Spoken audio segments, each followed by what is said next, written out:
സകലത്തിന്റെയും സൃഷ്ടാവും പിതാവുമായ ദൈവത്തിന്റെയും കർത്താവായ യേശുക്രിസ്തുവിന്റെ നാമത്തിൽ ഏവർക്കും സ്നേഹവന്ദനം. ഇന്ന് ഒക്ടോബർ 3. ഇന്ന് നമ്മൾ വായിക്കുന്ന ആദ്യത്തെ വായനാഭാഗം ദിനവൃത്താന്തം 1-ാം പുസ്തകം 17-ാം അധ്യായം. ദിനവൃത്താന്തം 1-ാം പുസ്തകം 17-ാം അധ്യായം 1-ാം വാക്യം മുതൽ. ദാവീദ് തന്റെ അരമനയിൽ വസിച്ചിരിക്കും കാലത്ത് ഒരു നാൾ നാഥാൻ പ്രവാചകനോട്, ഇതാ ഞാൻ ദേവദാരു കൊണ്ടുള്ള അരമനയിൽ വസിക്കുന്നു, യഹോവയുടെ നിയമപ്പെട്ടകമോ തിരശീലകൾക്ക് കീഴെ ഇരിക്കുന്നു എന്ന് പറഞ്ഞു. നാഥാൻ ദാവീദിനോട്, നിന്റെ താല്പര്യം പോലെ ഒക്കെയും ചെയ്താലും യഹോവ നിന്നോട് കൂടെയുണ്ട് എന്ന് പറഞ്ഞു. എന്നാൽ അന്ന് രാത്രി നാഥാന് ദൈവത്തിന്റെ അരുളപ്പാടുണ്ടായതെന്നാൽ, നീ ചെന്ന് എന്റെ ദാസനായ ദാവീദിനോട് പറക, യഹോവ ഇപ്രകാരം അരുളി ചെയ്യുന്നു, എനിക്ക് വസിപ്പാനുള്ള ആലയം പണിയേണ്ടത് നീയല്ല. ഞാൻ ഇസ്രായേലിനെ കൊണ്ടുവന്ന നാൾ മുതൽ ഇന്നുവരെയും ഞാൻ ഒരു ആലയത്തിൽ വാസം ചെയ്യാതെ കൂടാരത്തിൽ നിന്ന് കൂടാരത്തിലേക്കും നിവാസത്തിൽ നിന്ന് നിവാസത്തിലേക്കും സഞ്ചരിച്ചു. എല്ലാ ഇസ്രായേലിനോട് കൂടെ സഞ്ചരിച്ചു വന്ന സ്ഥലങ്ങളിൽ എവിടെ വെച്ചെങ്കിലും എന്റെ ജനത്തെ മേയ്പാൻ ഞാൻ കൽപ്പിച്ചാക്കിയ ഇസ്രായേൽ ന്യായാധിപന്മാരിൽ ആരോടെങ്കിലും, നിങ്ങൾ എനിക്ക് ദേവദാരു കൊണ്ട് ഒരു ആലയം പണിയാതിരിക്കുന്നത് എന്ത് എന്ന് ഒരു വാക്ക് ഞാൻ കൽപ്പിച്ചിട്ടുണ്ടോ? ആകയാൽ നീ എന്റെ ഭൃത്യനായ ദാവീദിനോട് പറയേണ്ടത് എന്തെന്നാൽ, സൈന്യങ്ങളുടെ യഹോവ ഇപ്രകാരം അരുളി ചെയ്യുന്നു, നീ എന്റെ ജനമായ ഇസ്രായേലിന് പ്രഭുവായിരിക്കേണ്ടതിന് ഞാൻ നിന്നെ പുൽപ്പുറത്ത് നിന്ന് ആടുകളെ നോക്കുമ്പോൾ തന്നെ എടുത്തു. നീ സഞ്ചരിച്ചു വന്ന എല്ലായിടത്തും ഞാൻ നിന്നോട് കൂടെ ഇരുന്നു. നിന്റെ സകല ശത്രുക്കളെയും നിന്റെ മുമ്പിൽ നിന്ന് ഛേദിച്ചു കളഞ്ഞിരിക്കുന്നു. ഭൂമിയിലുള്ള മഹാന്മാരുടെ നാമം പോലെ ഒരു നാമം ഞാൻ നിനക്ക് ഉണ്ടാക്കും.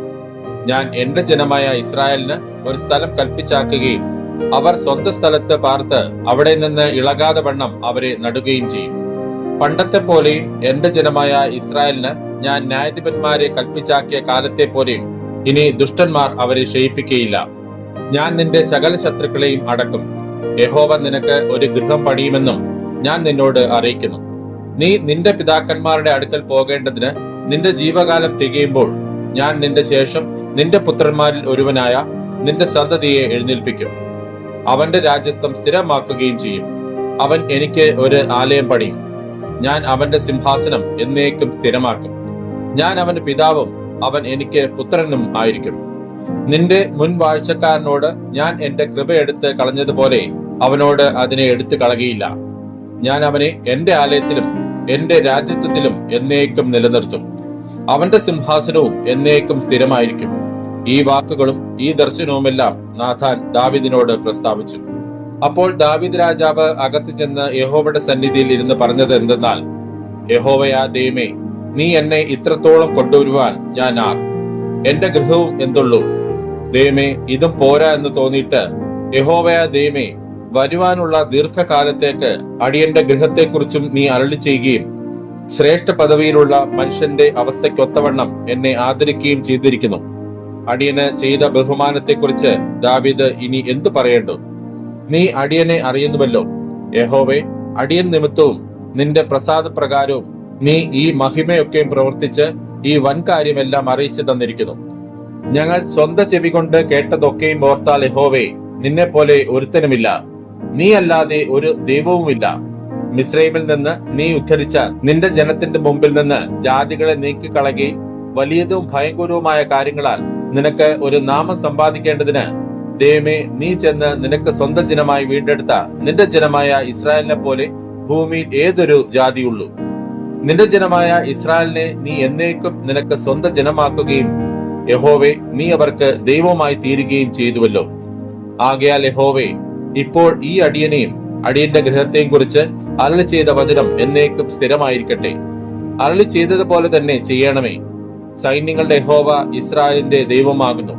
ഇസ്രായേലിന്റെ ദൈവം തന്നെ എന്നിങ്ങനെ നിന്റെ നാമം എന്നേക്കും സ്ഥിരപ്പെട്ട് മഹത്വപ്പെടുകയും നിന്റെ ദാസനായ ദാവീദിന്റെ ഗൃഹം നിന്റെ മുമ്പാകെ നിലനിൽക്കുകയും ചെയ്യുമാറാകട്ടെ. എന്റെ ദൈവമേ, അടിയന് നീ ഒരു ഗൃഹം പണിയുമെന്ന് വെളിപ്പെടുത്തി തന്നിരിക്കുന്നു. അതുകൊണ്ട് അടിയൻ തിരുസന്നിധിയിൽ പ്രാർത്ഥിപ്പാൻ ധൈര്യം പ്രാപിച്ചു. ആകയാൽ യഹോവേ, നീ തന്നെ ദൈവം. അടിയന് ഈ നന്മയെ നീ വാഗ്ദാനം ചെയ്തുമിരിക്കുന്നു.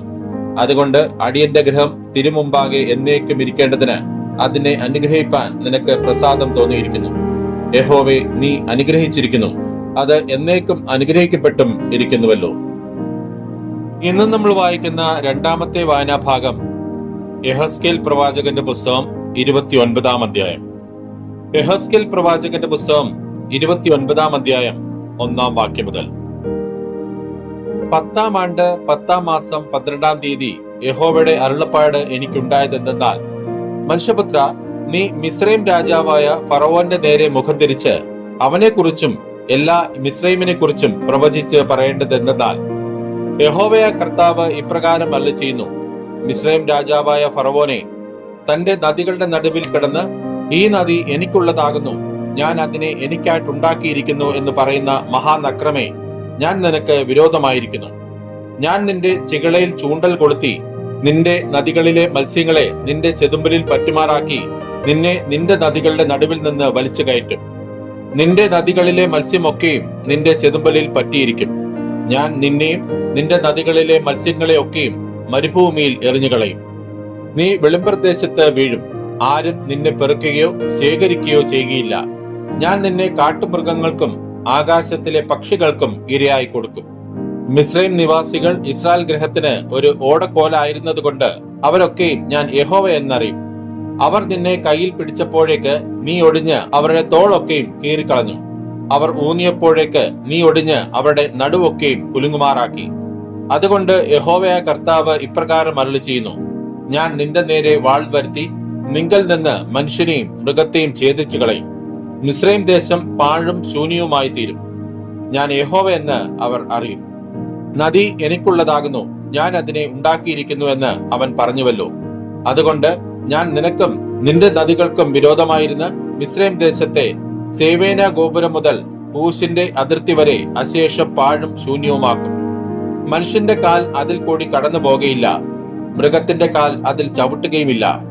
40 സംവത്സരത്തേക്ക് അതിൽ നിവാസികൾ ഇല്ലാതെയിരിക്കും. ഞാൻ മിസ്രൈം ദേശത്തെ ശൂന്യദേശങ്ങളുടെ കൂട്ടത്തിൽ ശൂന്യമാക്കും. അതിലെ പട്ടണങ്ങൾ ശൂന്യ പട്ടണങ്ങളുടെ കൂട്ടത്തിൽ 40 സംവത്സരത്തേക്ക് ശൂന്യമായിരിക്കും. ഞാൻ മിസ്രൈമരെ ജാതികളുടെ ഇടയിൽ ചിഹ്നിച്ച് ദേശങ്ങളിൽ ചിതറിച്ചു കളയും. യഹോവയായ കർത്താവ് ഇപ്രകാരം അരുളിച്ചെയ്യുന്നു: 40 സംവത്സരം കഴിഞ്ഞിട്ട് ഞാൻ മിസ്രൈമരെ അവർ ചിന്നിപ്പോയിരിക്കുന്ന ജാതികളിൽ നിന്ന് ശേഖരിക്കും.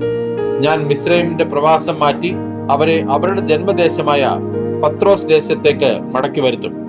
അവിടെ അവർ ഒരു ഹീന രാജ്യമായിരിക്കും. അത് രാജ്യങ്ങളിൽ വെച്ച് അതിഹീനമായിരിക്കും. ഇനി ജാതികൾക്ക് മേലായി അത് തന്നെത്താൻ ഉയർത്തുകയുമില്ല. അവർ ജാതികളുടെ മേൽ വാഴാതെ വണ്ണം ഞാൻ അവരെ കുറച്ചു കളയും. ഇസ്രായേൽ ഗൃഹം തിരിഞ്ഞ് അവരെ നോക്കുമ്പോൾ അത് ഇനി അവരുടെ അകൃത്യം ഓർപ്പിക്കുന്നതായൊരു ശരണമായിരിക്കയില്ല. ഞാൻ യഹോവയായ കർത്താവെന്ന് അവർ അറിയും. 27-ാം ആണ്ട് 1-ാം മാസം 1-ാം തീയതി യഹോവയുടെ അരുളപ്പാട് എനിക്കുണ്ടായതെന്തെന്നാൽ, മനുഷ്യപുത്ര, ബാബേൽ രാജാവായ നെബൂഖദ്നേസർ സോരിന്റെ നേരെ തന്റെ സൈന്യത്തെ കൊണ്ട് വലിയ വേല ചെയ്യിച്ചു. എല്ലാ തലയും കഷണ്ടിയായി, എല്ലാ ചുമലും തോലുരിഞ്ഞുപോയി. എങ്കിലും സോരിന് വിരോധമായി ചെയ്ത വേലയ്ക്ക് അവനോ അവന്റെ സൈന്യത്തിനോ അവിടെ നിന്ന് പ്രതിഫലം കിട്ടിയില്ല. അതുകൊണ്ട് യഹോവയായ കർത്താവ് ഇപ്രകാരം അരുളിച്ചെയ്യുന്നു: ഞാൻ മിസ്രൈം ദേശത്തെ ബാബേൽ രാജാവായ നെബൂഖദ്നേസറിന് കൊടുക്കും. അവൻ അതിലെ സമ്പത്തെടുത്ത് അതിനെ കൊള്ളയിട്ട് കവർച്ച ചെയ്യും. അത് അവന്റെ സൈന്യത്തിന് പ്രതിഫലമായിരിക്കും. ഞാൻ അവന് മിസ്രൈം ദേശത്തെ അവൻ ചെയ്ത വേലയ്ക്ക് പ്രതിഫലമായി കൊടുക്കുന്നു. അവർ എനിക്കായിട്ടല്ലോ പ്രവർത്തിച്ചത് എന്ന് യഹോവയായ കർത്താവിന്റെ അരുളപ്പാട്. അന്നാളിൽ ഞാൻ ഇസ്രായേൽ ഗൃഹത്തിന് ഒരു കൊമ്പ് മുളയ്ക്കുമാറാക്കി അവരുടെ നടുവിൽ നിനക്ക് തുറന്ന വായ് നൽകും. ഞാൻ യഹോവ എന്ന് അവർ അറിയും. ഇന്ന് നമ്മൾ വായിക്കുന്ന മൂന്നാമത്തെ വായനാഭാഗം അപ്പോസ്തലനായ പൗലോസ് ഗലാത്യർക്ക് എഴുതിയ ലേഖനം 3-4 അധ്യായങ്ങൾ. അപ്പോസ്തലനായ പൗലോസ് ഗലാത്യർക്ക് എഴുതിയ ലേഖനം 3-ാം അധ്യായം 1-ാം വാക്യം മുതൽ. ഹാ ബുദ്ധിയില്ലാത്ത ഗലാത്യരെ, യേശുക്രിസ്തു ക്രൂശിക്കപ്പെട്ടവനായി നിങ്ങളുടെ കണ്ണിൻ മുമ്പിൽ വരച്ചു കിട്ടിയിരിക്കെ നിങ്ങളെ ക്ഷുദ്രം ചെയ്ത് മയക്കത് ആർ? ഞാൻ ഇതൊന്നു മാത്രം നിങ്ങളോട് ഗ്രഹിപ്പാൻ ഇച്ഛിക്കുന്നു. നിങ്ങൾക്ക് ആത്മാവ് ലഭിച്ചത് ന്യായപ്രമാണത്തിന്റെ പ്രവൃത്തിയാലോ വിശ്വാസത്തിന്റെ പ്രസംഗം കേട്ടതിനാലോ? നിങ്ങൾ ഇത്ര ബുദ്ധി കെട്ടവരോ? ആത്മാവ് കൊണ്ട് ആരംഭിച്ചിട്ട് ഇപ്പോൾ ജഡം കൊണ്ടോ സമാപിക്കുന്നത്? ഇത്രയെല്ലാം വെറുതെ അനുഭവിച്ചുവോ? വെറുതെ അത്രയെന്ന് വരികിൽ, എന്നാൽ നിങ്ങൾക്ക് ആത്മാവിനെ നൽകി നിങ്ങളുടെ ഇടയിൽ വീര്യപ്രവൃത്തികളെ ചെയ്യുന്നവൻ ന്യായപ്രമാണത്തിന്റെ പ്രവൃത്തിയാലോ വിശ്വാസത്തിന്റെ പ്രസംഗത്താലോ അങ്ങനെ ചെയ്യുന്നത്. അബ്രഹാം ദൈവത്തിൽ വിശ്വസിച്ചു, അത് അവന് നീതിയായി കണക്കിട്ടു എന്നുണ്ടല്ലോ. അതുകൊണ്ട് വിശ്വാസികളത്രേ അബ്രഹാമിന്റെ മക്കൾ എന്ന് അറിവിൻ. എന്നാൽ ദൈവം വിശ്വാസം മൂലം ജാതികളെ നീതീകരിക്കുന്നു എന്ന് തിരുവെഴുത്ത് മുൻകണ്ടിട്ട്, നിന്നിൽ സകല ജാതികളും അനുഗ്രഹിക്കപ്പെടുമെന്നുള്ള സുവിശേഷം അബ്രഹാമിനോട് മുമ്പ് കൂട്ടി അറിയിച്ചു. അങ്ങനെ വിശ്വാസികൾ വിശ്വാസിയായ അബ്രഹാമിനോടുകൂടെ അനുഗ്രഹിക്കപ്പെടുന്നു. എന്നാൽ ന്യായപ്രമാണത്തിന്റെ പ്രവൃത്തിയിൽ ആശ്രയിക്കുന്ന ഏവരും ശാപത്തിന് കീഴാകുന്നു. ന്യായപ്രമാണ പുസ്തകത്തിൽ എഴുതിയിരിക്കുന്നതൊക്കെയും ചെയ്യുവാൻ തക്കവണ്ണം അതിൽ നിലനിൽക്കാത്തവൻ എല്ലാം ശപിക്കപ്പെട്ടവൻ എന്ന് എഴുതിയിരിക്കുന്നുവല്ലോ. എന്നാൽ ന്യായപ്രമാണത്താൽ ആരും ദൈവസന്നിധിയിൽ നീതീകരിക്കപ്പെടുന്നില്ല എന്നത് സ്പഷ്ടം. നീതിമാൻ വിശ്വാസത്താൽ ജീവിക്കും എന്നല്ലോ ഉള്ളത്. ന്യായപ്രമാണത്തിനോ വിശ്വാസമല്ല ആധാരമായിരിക്കുന്നത്, അത് ചെയ്യുന്നവൻ അതിനാൽ ജീവിക്കും എന്നുണ്ടല്ലോ.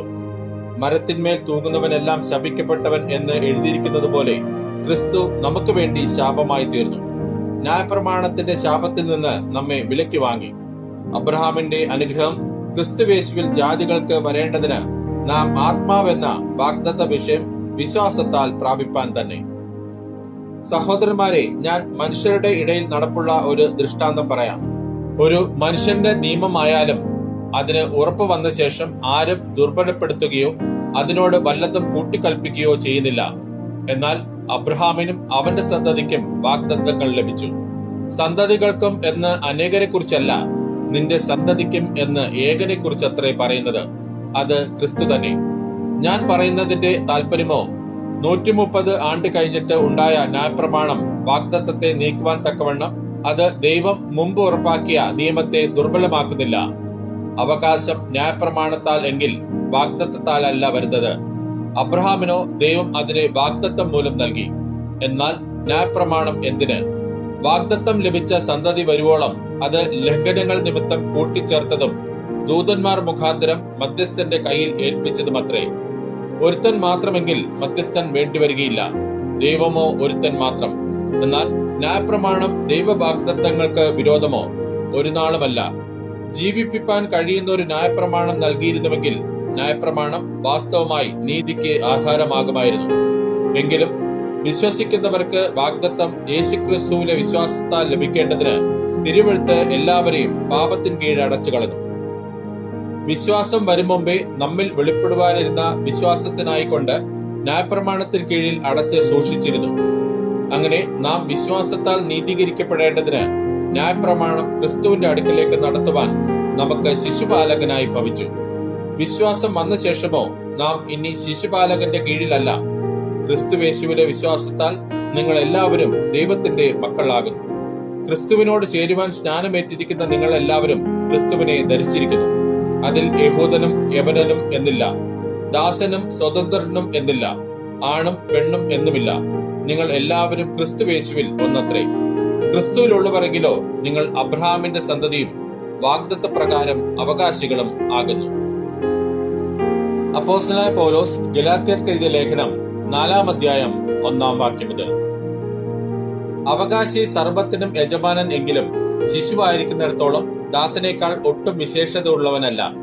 പിതാവ് നിശ്ചയിച്ച അവധിയോളം രക്ഷകന്മാർക്കും ഗൃഹവിചാരകന്മാർക്കും കീഴ്പ്പെട്ടവനത്രേ എന്ന് ഞാൻ പറയുന്നു. അതുപോലെ നാമും ശിശുക്കൾ ആയിരുന്നപ്പോൾ ലോകത്തിന്റെ ആദ്യ പാഠങ്ങളിൽ കീഴ് അടിമപ്പെട്ടിരുന്നു. എന്നാൽ കാലസമ്പൂർണത വന്നപ്പോൾ ദൈവം തന്റെ പുത്രനെ സ്ത്രീയിൽ നിന്ന് ജനിച്ചവനായി ന്യായപ്രമാണത്തിന് കീഴ് ജനിച്ചവനായി നിയോഗിച്ചയച്ചത് അവൻ ന്യായപ്രമാണത്തിന് കീഴുള്ളവരെ വിലയ്ക്ക് വാങ്ങിയിട്ട് നാം പുത്രത്വം പ്രാപിക്കേണ്ടതിന് തന്നെ.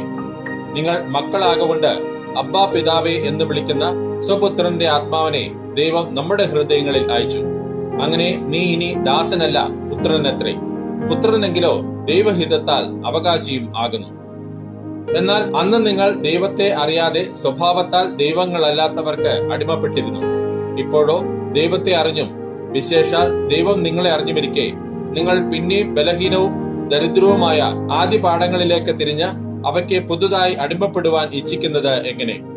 നിങ്ങൾ ദിവസങ്ങളും മാസങ്ങളും കാലങ്ങളും ആണ്ടുകളും പ്രമാണിക്കുന്നു. ഞാൻ നിങ്ങൾക്ക് വേണ്ടി അധ്വാനിച്ചത് വെറുതെ ആയി എന്ന് ഞാൻ ഭയപ്പെടുന്നു. സഹോദരന്മാരെ, ഞാൻ നിങ്ങളെപ്പോലെ ആകയാൽ നിങ്ങളും എന്നെ പോലെ ആകുവാൻ ഞാൻ നിങ്ങളോട് അപേക്ഷിക്കുന്നു. നിങ്ങൾ എന്നോട് ഒരു അന്യായം ചെയ്തിട്ടില്ല. ഞാൻ ശരീരത്തിലെ ബലഹീനത നിമിത്തം ഒന്നാമത് നിങ്ങളോട് സുവിശേഷം അറിയിപ്പാൻ സംഗതി വന്നുവെന്ന് നിങ്ങൾ അറിയുന്നുവല്ലോ. എന്റെ ശരീരം സംബന്ധമായി നിങ്ങൾക്കുണ്ടായ പരീക്ഷ നിമിത്തം നിങ്ങൾ നിന്ദയോ വെറുപ്പോ കാണിക്കാതെ ദൈവദൂതനെ പോലെ ക്രിസ്തു യേശുവിനെ പോലെ എന്നെ കൈക്കൊള്ളുകയത്രേ ചെയ്തത്. നിങ്ങളുടെ ഭാഗ്യ പ്രശംസ എവിടെ? കഴിയുമെങ്കിൽ നിങ്ങളുടെ കണ്ണ് ചൂന്നെടുത്ത് എനിക്ക് തരുമായിരുന്നു എന്നതിന് ഞാൻ സാക്ഷി.